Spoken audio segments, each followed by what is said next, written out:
രാവിലെ തന്നെ കിച്ചണിൽ ജിൻഡോയും ജാസ്മിനും തമ്മിൽ അടിയായിരുന്നു. അവിടെ ജിൻഡോ പറയുന്നത് ജാസ്മിനെ കേൾക്കാൻ വയ്യ, ജാസ്മിൻ പറയുന്നത് ജിൻഡോയ്ക്കും കേൾക്കാൻ താല്പര്യമില്ല. അതായിരുന്നു അവരുടെ മെയിൻ ആയിട്ടുള്ള പ്രശ്നം. അതൊക്കെ കഴിഞ്ഞ് അവിടെ ഇരുന്നു കൊണ്ട് അവിടെ വെണ്ടയ്ക്ക അരിയുകയായിരുന്നു ജാസ്മിൻ. വെണ്ടയ്ക്ക അരിഞ്ഞിട്ട് നിലത്ത് മുഴുവൻ വെതറിട്ടിട്ടുണ്ട്, വെണ്ടയ്ക്ക അരിഞ്ഞതിന്റെ വേസ്റ്റുകൾ മുഴുവൻ. അതിനുശേഷം ജിൻഡോയുടെ അടുത്ത് അത് ക്ലീൻ ചെയ്യാനായിട്ട് പറയുന്ന സമയത്ത് ജിൻഡോ പറയുന്നുണ്ട്, ഈ പരിപാടി ഇവിടെ ശരിയാവില്ല.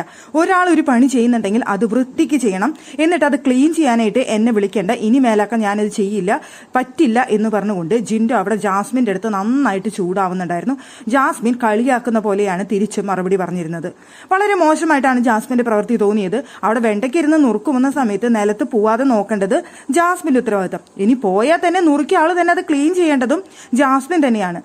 എന്നിട്ട് ക്ലീൻ ചെയ്യാനായിട്ട് അവിടെ ജിൻഡോ എന്നെ വിടുന്നു. ആ സമയത്ത് ജിൻഡോ ഭയങ്കരമായിട്ട് ചൂടാവുകയും ചെയ്യാൻ പറ്റില്ല എന്ന് പറയുകയും ക്ലീൻ ആയിട്ട് ചെയ്യാൻ പറ്റാവുന്നവർ ചെയ്താൽ മതി, അല്ലെങ്കിൽ ചെയ്യണ്ട എന്നൊക്കെ പറഞ്ഞുകൊണ്ട് അവിടെ വഴക്കുണ്ടാവുന്നുണ്ട്. അവസാനം ശ്രീരേഖ വന്ന് ഇടപെടുന്നുണ്ട്.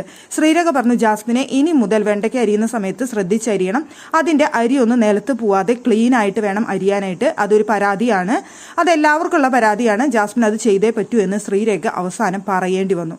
അത് പറഞ്ഞപ്പോൾ മാത്രം ജിൻഡോ പറഞ്ഞു, ഞാൻ ക്ലീൻ ചെയ്തോളാം, ഇതെന്റെ ലാസ്റ്റ് ടൈമാണ്, ഇനി ഞാൻ ചെയ്യില്ല, അവരവർ നുറുക്കുന്നവർ വൃത്തിയിൽ നുറുക്കുക അല്ലെങ്കിൽ അവർ ക്ലീൻ ചെയ്യുക എന്ന് പറഞ്ഞുകൊണ്ട് പിന്നെ ജിൻഡോ ചെന്നിട്ട് ക്ലീൻ ചെയ്യുന്നതാണ് നമുക്ക് കാണാനായിട്ട് സാധിച്ചത്.